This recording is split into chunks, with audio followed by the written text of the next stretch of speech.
right, guys, we're in the shop right now and we've got a customer's bike that they brought in. They had us replace the stock tires with the Shinko 241s. We've got a lot of those. They're a great all-around tire that you can use on-road, off-road. We've got some great off-road options too with the Pivot Trax Kilowatt Climber. So I replaced the tires, and then the other thing they wanted was a brand new triangle, and I thought I would talk a little bit about the suspension triangles.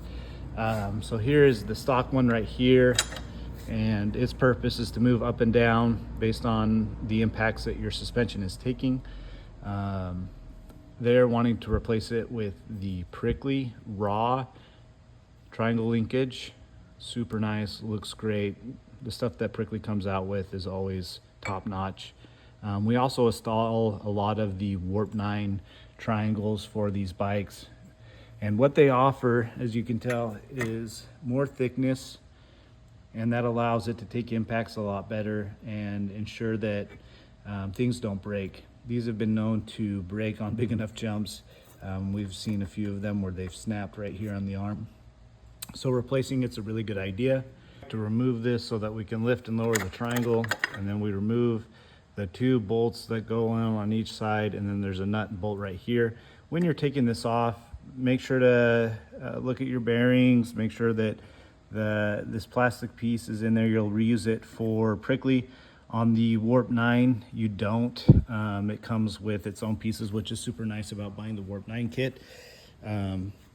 So I'm checking that, and then there's another one right here. Sometimes they fall down into the frame, so you always want to watch and make sure that you grab those, and I keep them in my tray because we'll reuse them. So what I'm going to do now is install the Prickly triangle and go from there.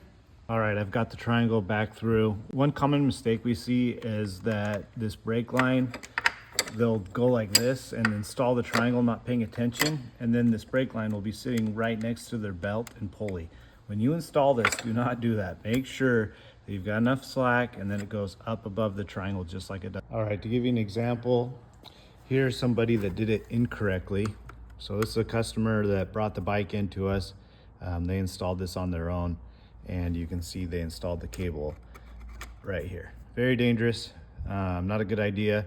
So I'm going to loosen these bolts right here, and I'm actually gonna have to pull the bolts out and then be able to get that triangle up, get this brake cable coming the right way over the triangle.